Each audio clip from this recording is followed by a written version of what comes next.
안녕하세요, 볼메이크린입니다. 현재 경기도 시흥의 소전미술관에서 비호프라는 전시를 하고 있는데요. 소녀상 만드신 김은성, 김석영 작가님 중에 조각가 김은성 작가님의 전시인데요. 6월 29일까지니까 얼마 남지 않았습니다. 제가 빨리 소개를 했어야 하는데 그래도 아직 시간이 있으니까 꼭 한번 와보셔서 희망을 꼭 붙잡아 보시길 바라겠습니다. 전시 소개해드리겠습니다. 요거부터 시작돼요, 요거. 이게 이제 그 비행기에서 막 총을 쏘는 총탄이에요.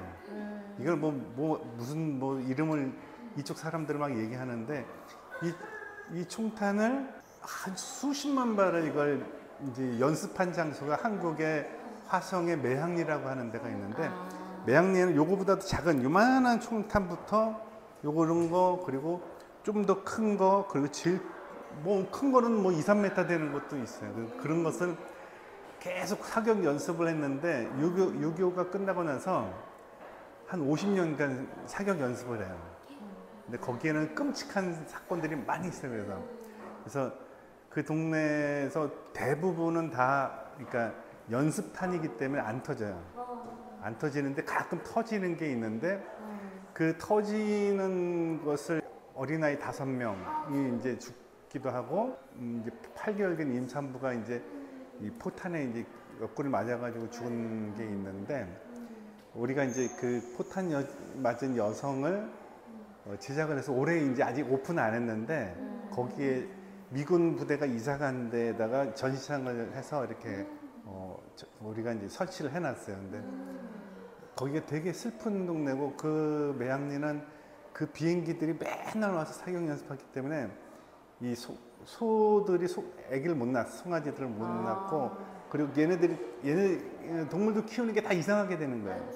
근데 그것만큼 아이들도 성격이 난폭해져 가지고 학교에서 막 싸우면은 우리는 대충 코피 나면 이기잖아.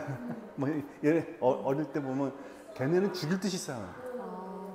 그리고 완전히 그냥 이게 정신적으로 문제가 되게 큰데 이게 다 소리로 인한 소음 때문에 그래요. 그래서 그런 속에서 이 매항리 주민들이 바닷가에서 이 포탄을 이 총알부터 포탄을 산처럼 쌓아놨어요. 이렇게 바닷가에서 끌고 나온 걸. 그래서 그 중에 1000점을 갖고서 우리가 김석영 작가랑 나랑 해서 서울시청 앞에서 1917년에 전시를 해요. 이렇게 생명이 있는 곳으로 막 만들어서 죽음의 무기에서 이제 생명을 좀 담아가지고 죽음의 무기에서 생명의 무기로 바꾸는 그래서 전시 제목은 칼을 쳐서 보습으로 그러니까 무기를 녹여서 농기구로 이런 제목인데 그게 이제 성경 구절에 있는 거예요. 그래서 그렇게 해서 전시를 했고 그건 전시를 하는데 사람들이 엄청나게 심각하게 봐요. 그런 무기는 처음 보거든. 그러니까 그걸 깜짝깜짝 놀라고 특히나 외국 사람들은 한국이 막 분단이 돼서 전쟁 지역에 있는 것처럼 느끼니까 더 놀래고 한국 사람들은 오히려 그런 데 이렇게 무감각해. 왜냐면 남자들은 다 군대를 갔다 오기 때문에 맨날 보던 탱크, 보던 무기 이런 것들이 있어서 좀 무감각한데 실제로는 되게 위험한 것들이죠. 그래서 그렇게 해서 시작이 됐는데 요거는 이제 이 무기를 들고 일어나는 새싹을 이렇게 만들었어요.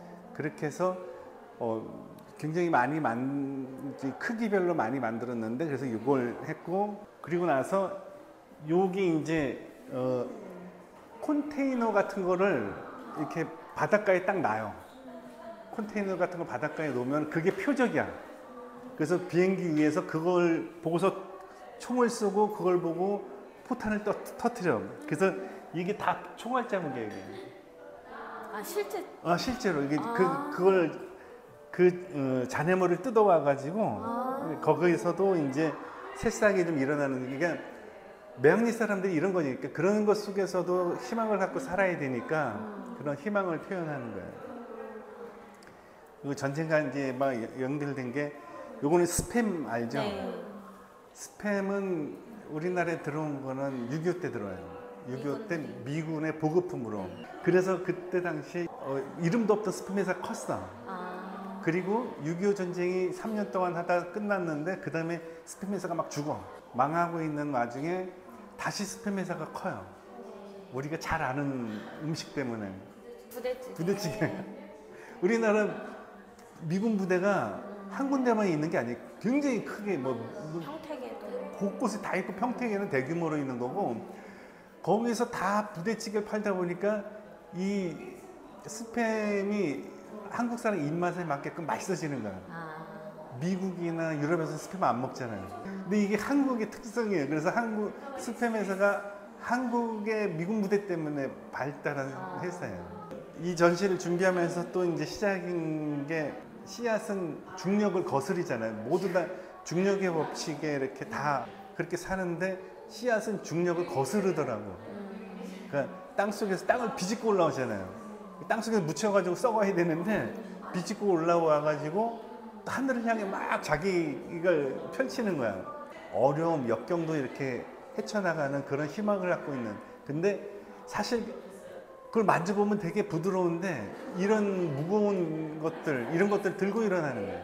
이제 제목을 희망이 되다라고 하는 비호프로 했는데 우리가 갖고 있는 좋은 개념들 다 넣고 싶은 거예요. 여기다가 이제 사랑도 넣고 싶고, 사랑도 중력을 거스르고, 뭐 희망, 평화, 인권, 통일, 뭐 이 좋은 것도 다 넣고 싶어. 요거는 이게 없으면은 인공기예요. 인공기 북한 국기랑 똑같아요. 근데 여기 있으면서 코스타리카라는 나라가 돼요. 이 일본하고 코스타리카를 같이 넣은 것은 이제 우리가 가질 수 있는 희망들이 여기 있다는 생각이 들었는데 코스타리카는 군대가 없어요. 아예 군대가 없어요. 그러니까 여기도 1945년에 스페인에서 해방이 돼요. 그리고 독립을 쟁취하고 나서 우리나라랑 똑같이 3년 동안 엄청 싸워. 48년까지 내란을 엄청 해요. 그리고 나서 48년에 전쟁이 끝나고 나서 대통령이 하나 뽑히는데 그 대통령이 군대를 없애버려요. 이게 되게 중요한 얘기인데 우리는 군대 없으면 우리를 누가 지켜 막 이러잖아요. 이 남미 국가 주변 국가들도 다 독재 국가고 정말 이제 좀 이상한 국가들 많잖아요. 근데 그걸 무릅쓰고 다 없애버린 거예요. 그러고 나서 전쟁 한 번도 없어요 지금. 지금 남미에서 인권 지수, 언론 지수가 제일 높아요. 물론 잘 사는 나라는 아니에요. 근데 그걸 지키고 여태까지 살아나가고 있는 나라고 일본은 헌법상으로 군대가 없어요. 근데 그것을 이제 피해가지고 이제 편법으로 자위대를 만드는 건데 이제 군대까지 편법으로 만들어 준 게 미국이고 일본은 또 그걸 자기네 야욕을 그냥 그대로 갖고 있게 되는 거고 그리고 나서 어쨌든 6.25를 통해서 전쟁 특수를 보죠. 그래서 일본의 평화헌법 구조를 지켜야 되는데 우리가 전쟁이 없이 여태까지 동아시아가 평안했던 것은 얘네가 헌법 구조가 있기 때문에 그래요. 아직도 평화헌법 구조를 못 없앴거든요. 그걸 지키고 있는 사람들이 일본 사람들이에요. 그걸 강요하는 사람들이 우리 주변 나라고. 이걸 전시까지 끌고 온 것은 왜 일본한테만 그런 걸 강요하냐. 우리도 평화헌법 갖자. 북한도 갖고 중국도 갖고 다 가지면은 여기처럼 군대 전쟁 안 할 수도 있다. 그래서 그런 전쟁 장사하고 국방비로 들어가는 거 싹 모으면은 우리 전 세계가 다 평화롭게 자연도 정화 다 시킬 수 있고 굶어 죽는 사람 없게 만들 수 있고 병드는 거 많이 고칠 수 있는 그런 시스템이 될 수가 있는데 남을 혐오하기 시작하게 되면은 이제 거기서부터 전쟁을 준비하잖아요. 평화를 좀 전쟁이 없는 사회에서 평화를 만들고 그런 속에서 우리가 이제 아름답게 잘 살아보자라고 하는 그런 내용을 담은 거예요. 싹이 이제 흙을 딱 비집고 올라오면은 맨 처음에 이제 온도를 느낄 거 아니에요.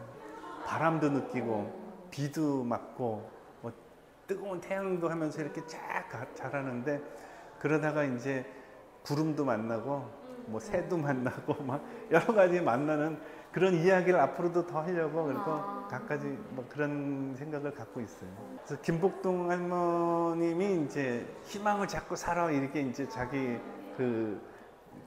이제 그 외침으로 이제 사셨는데 거기도 연결되고 그리고 어느 누구든 지금 가자지구나 우크라이나도 전쟁 중이지만 희망이 없으면 못 살잖아요. 그래서 그런 희망을 갖고 다양하게 뭐 다른 색이긴 하지만 서로 만나서 이렇게 희망을 품고 살자 뭐 이런.